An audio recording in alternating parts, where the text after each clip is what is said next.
तो अब हम कर रहे हैं question answers chapter 1 what is democracy why democracy के। तो पहला क्वेश्चन क्या है इसमें कि here is some information given about 4 countries and based on this information हमें क्लासिफाई करना है एक कंट्री को कि वो डेमोक्रेटिक है, अनडेमोक्रेटिक है या फिर नॉट श्योर। हम कह नहीं सकते कि वो डेमोक्रेटिक है या अनडेमोक्रेटिक है। तो कंट्री ए क्या कह रहा है कि people who do not accept the country's official religion do not have the right to vote. अब जैसे कि अगर हम इंडिया में रह रहे हैं तो जो इंसान हिंदू नहीं है, जो हिंदू रिलीजन को एक्सेप्ट नहीं कर रहे हैं, उन लोगों के पास वोटिंग राइट नहीं होगा। मतलब सिर्फ हिंदू लोगों के पास ही अगर वोटिंग राइट होगा तो क्या हम बोलेंगे कि हमारा जो देश है, भारत, इंडिया, हिंदुस्तान एक डेमोक्रेटिक कंट्री है? हम बोल सकते हैं नहीं। क्यों? क्योंकि यहाँ पर हमारे पास सभी धर्म के लोगों के पास इक्वल वोटिंग राइट होगा, तभी हम इसको क्या कहेंगे, डेमोक्रेटिक।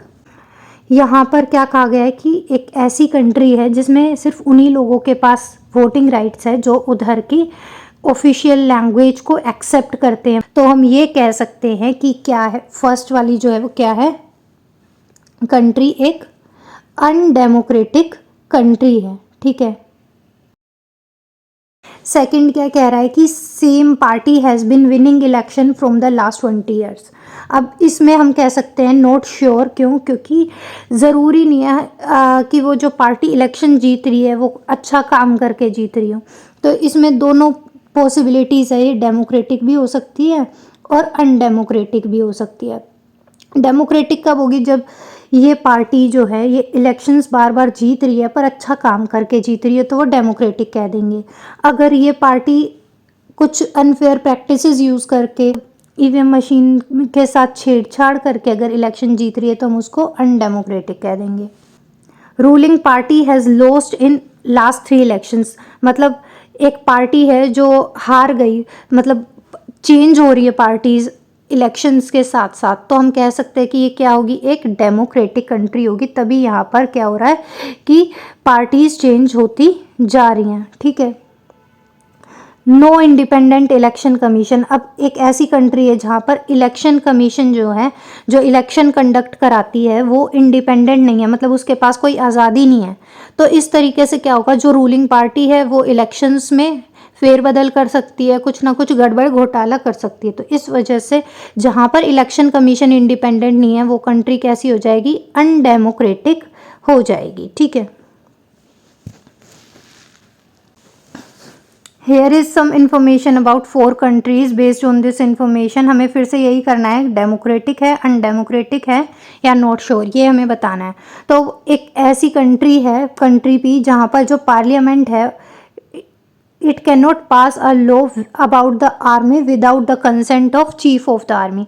अब पार्लियामेंट अगर लॉ पास नहीं कर पा रही है आर्मी की परमिशन के बिना, तो वो कंट्री कैसी हो जाएगी, अनडेमोक्रेटिक हो जाएगी। Parliament can not pass a law reducing the power of judiciary.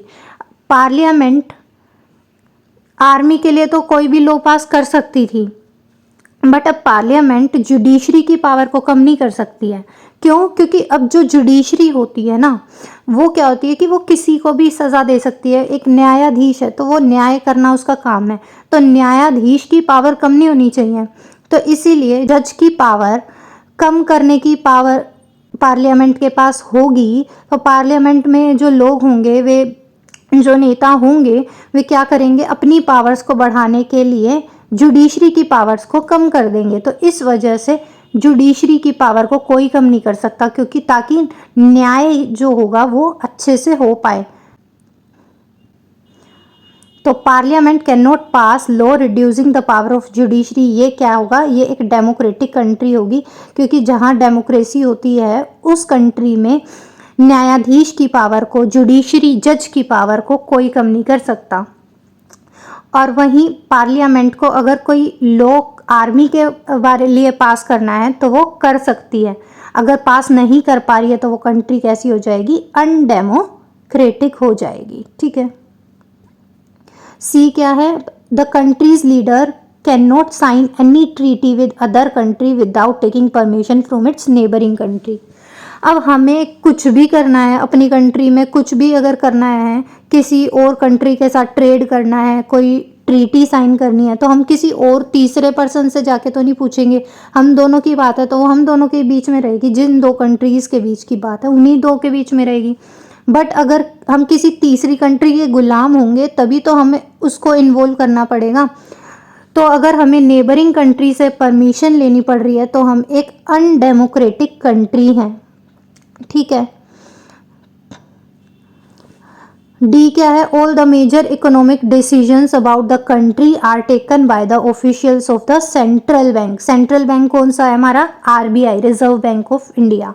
तो क्या कह रहे हैं ये कि जितने भी हमारे इकोनॉमिक डिसीजंस हैं वो सारे के सारे आरबीआई ले रहा है, मतलब सेंट्रल बैंक ले रहा है। तो हम डेमोक्रेसी कह सकते हैं? नहीं।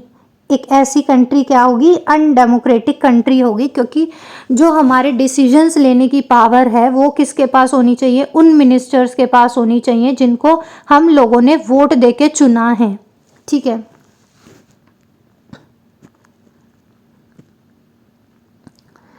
Which of these is not a good argument in favor of democracy and why?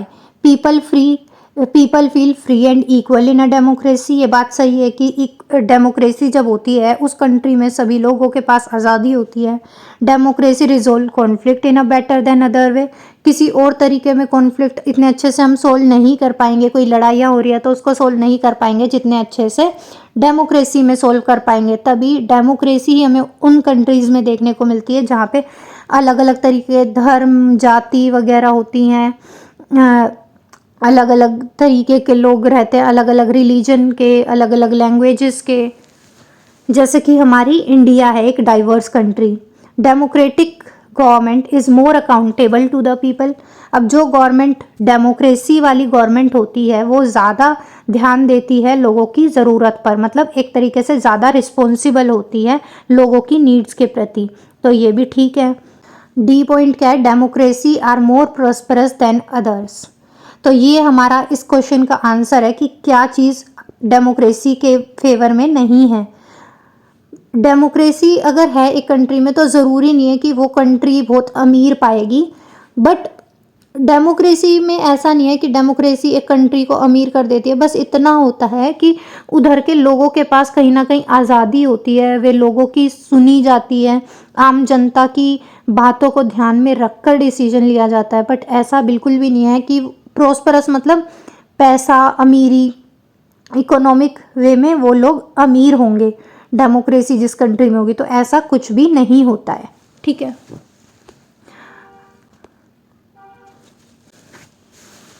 Each of these statement contain a democratic and an undemocratic element. हर एक स्टेटमेंट जो हम देखेंगे इनमें दो चीज़ें लिखी हुई होंगी। जैसे कि अगर हम बी पार्ट देखें तो election commission ordered repolling in a constituency where large scale rigging was reported. Rigging का क्या मतलब होता है? रिगिंग का मतलब होता है इलेक्शंस में छेड़छाड़ करना। तो एक जो इलेक्शन कमीशन है, जैसे इंडिया के इलेक्शन हुए तो इलेक्शन कमीशन ने दोबारा से इलेक्शन करने के लिए बोल दिया एक जगह पे जहाँ पर क्या रिपोर्ट किया गया है कि वहाँ पर इलेक्शंस के साथ ईवीएम मशीन्स के साथ छेड़छाड़ हुई है, तो इस वजह से दोबारा इलेक्शन करने को बोला है। तो इसमें इस लाइन में दो पॉइंट्स हमें एक डेमोक्रेटिक बताना है और एक अनडेमोक्रेटिक बताना है। तो इलेक्शन कमीशन ने ऑर्डर दिया है रीपोलिंग का, ये बात क्या है? ये है हमारा डेमोक्रेटिक पॉइंट कि एक इलेक्शन कमीशन रीपोलिंग का ऑर्डर दे सकती है, इसको कहेंगे हम डेमोक्रेटिक। एक डेमोक्रेटिक कंट्री में क्या कर सकती है? इलेक्शन कमीशन ऑर्डर दे सकती है रीपोलिंग का। और large scale rigging was reported. तो रिगिंग क्या होता है? रिगिंग मतलब इलेक्शन से छेड़छाड़, तो रिगिंग वॉज अनडेमोक्रेटिक, ठीक है। रिगिंग होना क्या है? अनडेमोक्रेटिक है किसी भी कंट्री में। Women's representation in the parliament has barely reach 10%। अगर वुमेन का रिप्रेजेंटेशन देखें तो वो कम है, जिसकी वजह से वुमेन डिमांड कर रही हैं 1/3 सीट्स का। तो इसमें हम कह सकते हैं कि वुमेन का रिप्रेजेंटेशन कम होना ये अनडेमोक्रेटिक है, बट वो जो डिमांड कर रही हैं 1/3 सीट्स अपने लिए आवाज़ उठा रही है, ये आवाज़ उठाना अपने लिए क्या हो गया? Democratic. A minister said that some laws have to be passed by the parliament in order to conform to the regulations decided by WTO. WTO क्या होता है? वर्ल्ड ट्रेड ऑर्गेनाइजेशन है। तो वर्ल्ड ट्रेड ऑर्गेनाइजेशन ने क्या कहा है कि अगर ट्रेड करना है तो तुम्हें हमारी कुछ शर्तें माननी होंगी, और वो शर्तें मानने के लिए वो कानून में बदलाव कर रहे हैं। मतलब जो हमारी कॉन्स्टिट्यूशन है उसके अंदर वो कुछ चेंजेस कर रहे हैं। तो a minister said that some laws have to be passed by the parliament. ये बात क्या है? डेमोक्रेटिक, मतलब कि आप जो बदलाव, कोई कानून में बदलाव करना है, जैसे अमेंडमेंट्स आती रहती हैं, तो आप अमेंडमेंट कर सकते हो, कानून में बदलाव कर सकते हो, ये बात डेमोक्रेटिक है। बट वर्ल्ड ट्रेड ऑर्गेनाइजेशन, किसी एक बाहर की एक ऑर्गेनाइजेशन के कहने से हम ये कर रहे हैं, ये चीज़ अनडेमोक्रेटिक है। ठीक है, तो to confirm to the regulations decided by WTO we are changing our laws is undemocratic. ठीक है, which of these is not a valid reason for arguing that there is a possibility of famine in a democratic country. Famine क्या होता है? भुखमरी। एक country में भुखमरी आ रही है, अगर एक कंट्री में फेमाइन आता है, ठीक है, हमने देखा था एग्जाम्पल भी चाइना का और इंडिया का। तो चाइना में फेमाइन आया था और इंडिया में फेमाइन आया था लगभग सेम टाइम पर, और इंडिया में उस वक्त थी डेमोक्रेसी और चाइना में डेमोक्रेसी नहीं थी, यहाँ पर वन पार्टी रूल चलता था। तो चाइना के जो कंडीशन थी वो वर्स्ट हो गई थी, और इंडिया ने उस फेमाइन को, भुखमरी को संभाल लिया था, मतलब हैंडल कर लिया था, और इंडिया का इतना नुकसान नहीं होता। यहाँ पे चाइना में तो लगभग 3 करोड़ लोगों की मौत हो गई थी, बट इंडिया में ऐसा कुछ नहीं हुआ क्योंकि इंडिया में डेमोक्रेसी थी। तो अब फेमाइन आ रहा है और एक डेमोक्रेटिक कंट्री है, तो क्यों सिचुएशन जो है वो बद से बदतर ख़राब नहीं होती है डेमोक्रेटिक कंट्री में फेमाइन आने पे? तो उसका क्या कारण है कि अपोजिशन पार्टीज़ जो होती हैं वो लोगों का ध्यान खींचती है कि जो सरकार है वो हंगर पे, स्टारवेशन मतलब भूखा रहना, और हंगर भी भूख, तो भूख का रिप्लाई अगर रूलिंग पार्टी नहीं करेगी तो अपोजिशन पार्टीज सवाल उठाएंगी। फ्री प्रेस होती है, मतलब मीडिया जो होती है वो भी सवाल उठाती है कि लोग भूखे सो रहे हैं, तो वो भी अलग अलग कंट्रीज़ में जाके, मतलब अलग अलग पार्ट में जाके कंट्री के, और न्यूज़ दिखाएंगी कि क्या क्या हो रहा है, सरकार कुछ कर नहीं रही है। गवर्नमेंट फियर्स इट्स डिफीट, अगले इलेक्शन होंगे जब 5 साल बाद, तो सरकार हट सकती है, इसलिए सरकार को काम करना पड़ता है। ठीक है, तो ये तीनों पॉइंट्स क्या हैं? सही हैं कि एक अगर डेमोक्रेसी एक कंट्री में है तो वहाँ पर फेमाइन होने पर भी कंडीशन जो होगी लोगों की वो ख़राब नहीं होगी, लोग भूखे नहीं मरेंगे, क्योंकि सरकार को एक डर है कि वो अगले इलेक्शन में हार सकती है, तो और मीडिया उनके खिलाफ कुछ दिखा ना दे, अपोजिशन पार्टीज़ उनका विरोध ना करें, तो इस वजह से उनको काम करना पड़ता है।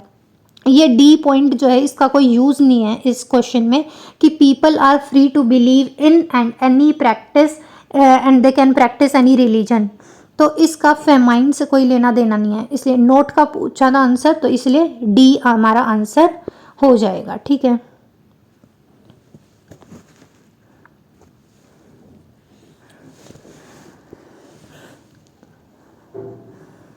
एक गांव, एक डिस्ट्रिक्ट में 40 गांव रहते हैं और वहाँ पर पानी की सुविधा नहीं है गांव में। तो अब अगर उन लोगों को पानी की सुविधा चाहिए, एक डेमोक्रेटिक कंट्री में they can file a case court में डाल देंगे कि हमारे एरिया में पानी नहीं आ रहा और ये हमारा राइट टू लाइफ के अंदर आता है पानी की सुविधा होना। या फिर वो नेक्स्ट इलेक्शंस को बॉयकॉट कर सकते हैं अपनी नाराज़गी दिखाने के लिए, या फिर पब्लिक मीटिंग्स कर सकते हैं, प्रोटेस्ट कर सकते हैं, ये भी डेमोक्रेटिक में आता है। बट अगर वे उन्हें पैसे देने पड़ रहे हैं गवर्नमेंट ऑफिशियल्स को पानी पीने के लिए, तो ये अनडेमोक्रेटिक हो जाएगा। क्यों? क्योंकि पानी क्या है, एक हमारा राइट टू लाइफ में आता है, एक बेसिक नीड है, तो which of these is not a democratic method, तो हमारा डी आंसर आ जाएगा कि paying money to government officials to get water is not democratic. ठीक है, राइट अ रिस्पॉन्स और to the following arguments against democracy. Army है army is most disciplined and corruption free organisation in the country, therefore army should rule the country. Army को country को rule करना चाहिए क्योंकि वो करप्शन फ्री होती है, डिसिप्लिन्ड होती है। तो नो, क्यों? क्योंकि हमारी जो रिप्रेजेंटेटिव डेमोक्रेसी ही नहीं रहेगी अगर हमारी आर्मी रूल करेगी, क्योंकि जो आर्मी होती है ना उसको लोगों ने नहीं चुना है। Army is not elected by the people. तो इस वजह से हम ये नहीं बोल सकते कि आर्मी को रूल करना चाहिए। Rule of the majority means the rule of ignorant people. तो there is a need to rule by the wise people. जो कंट्री के जो लोग पढ़े लिखे हैं ज़्यादा, वे ही लोग रूल करें और पूरे जो आम जनता है वो रूल करेगी, तो वो रूल हो जाएगा इग्नोरेंट पीपल का, ही कह रहे हैं। तो ये भी गलत है, क्योंकि अगर सिर्फ और सिर्फ कुछ ही लोग रूल करेंगे तो उससे हमारी डेमोक्रेसी नहीं रहेगी। सारे लोग नहीं अगर वोट नहीं करेंगे तो एक यूनिवर्सल एडल्ट सफरेज, मतलब कि 18 साल से ऊपर के जितने भी लोग होते हैं जिनके सबके पास वोटिंग राइट्स होता है, तो वो नहीं रहेगा। यूनिवर्सल एडल्ट सफरेज नहीं रहेगा तो हमारी कंट्री डेमोक्रेटिक भी नहीं कहलाएगी। अगर जैसे रिलीजियस लीडर्स होते हैं, हम उनकी बात मानते हैं, स्पिरिचुअल गाइड्स की, जो हमारे पंडित संत वगैरह होते हैं, तो क्यों ना उनको पॉलिटिक्स में इन्वॉल्व किया जाए और रिलीजियस लीडर्स हमारी कंट्री को रूल करें। तो सिमिलरली अगर रिलीजियस लीडर्स जो है उनको इलेक्शन में लोगों ने नहीं चुना है, इस वजह से अगर रिलीजियस लीडर्स रूल करते हैं तो हमारी कंट्री एक डेमोक्रेटिक कंट्री नहीं रहेगी। इसीलिए जो रिलीजियस रूल लीडर्स हैं उनको भी रूल नहीं करना चाहिए। Are the following statements in keep with democracy as a value और why? एक फादर है, वो अपनी बेटी को बोलता है कि I don't want to hear your opinion. वो उसकी बात सुनना ही नहीं चाह रहा है। तो अगर एक फैमिली में सिर्फ एक हेड जो है उसी की ही बात को फाइनल माना जाता है तो वो कंट्री अनडेमोक्रेटिक, मतलब वो फैमिली एक अनडेमोक्रेटिक फैमिली होगी, क्योंकि उसमें क्या है कि और किसी की बात की कोई वैल्यू ही नहीं है, सिर्फ और सिर्फ एक हेड है, उसी की बात की वैल्यू है। अ टीचर बोल रही है एक अपने स्टूडेंट को कि क्वेश्चंस जो है वो क्लास के एंड में पूछना है, बीच में पूछ के डिस्टर्ब नहीं करना है। तो ये क्या हो गया, वो टीचर कैसी हो गई, अनडेमोक्रेटिक। क्यों? क्योंकि वो क्वेश्चंस पूछने के लिए बच्चों को अलाउ नहीं कर रही है, इसलिए हम बोल सकते हैं कि वो टीचर क्या है, अनडेमोक्रेटिक है, वो बच्चों की बात नहीं सुन रही है। एम्प्लॉयज़ बोल रहा है अपने ऑफिसर को कि हमारे जो वर्किंग आवर्स हैं उनको कम कर दिया जाए, कानून के अकॉर्डिंग कर दिया जाए। जैसे कि 8 आवर्स वर्क पॉलिसी है तो 8 घंटे का ही हमारा जॉब होना चाहिए। तो ये एक डेमोक्रेटिक है कि एम्प्लॉय बोल रहा है अपने ऑफिसर को कि हमारे जो वर्किंग आवर्स हैं वो कानून के अकॉर्डिंग हो, लॉ को फॉलो कर रहा है, तो ये डेमोक्रेटिक हो जाएगा। फिर से हमें बताना है कि डेमोक्रेसी कहेंगे किस कंट्री को और किसको नहीं। All the citizens have right to vote, और इलेक्शंस भी हो रहे हैं, इलेक्शंस हो रहे हैं और राइट टू वोट भी है, तो ये क्या हो जाएगी, डेमोक्रेटिक।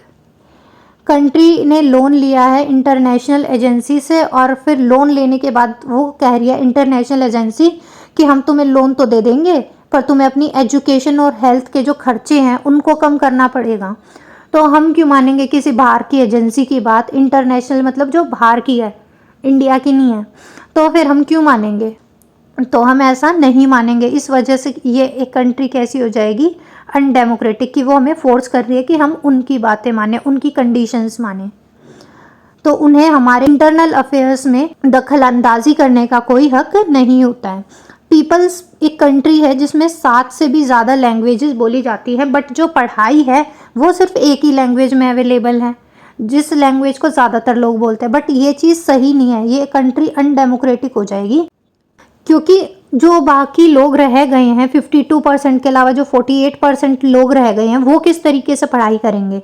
तो हर एक लैंग्वेज में, जिस लैंग्वेज में वो पढ़ना चाहते हैं उस लैंग्वेज में उनके लिए एजुकेशन अवेलेबल होनी चाहिए। Several organizations have given a call for peaceful demonstration and a nationwide strikes in the country to oppose these policies. Government has arrested these leaders. अगर कोई स्ट्राइक कर रहा है तो अपोज कर रहा है आराम से पीसफुली, तो ये चीज़ अलाउड होती है एक डेमोक्रेटिक कंट्री में, और अलाउड नहीं है, उनको अरेस्ट किया जा रहा है, तो हमारी कंट्री कैसी हो जाएगी, अनडेमोक्रेटिक हो जाएगी। गवर्नमेंट अगर रेडियो और टीवी पे कंट्रोल कर रही है, गवर्नमेंट ओन करती है, मतलब गवर्नमेंट कंट्रोल लगा रखा है गवर्नमेंट ने अपना।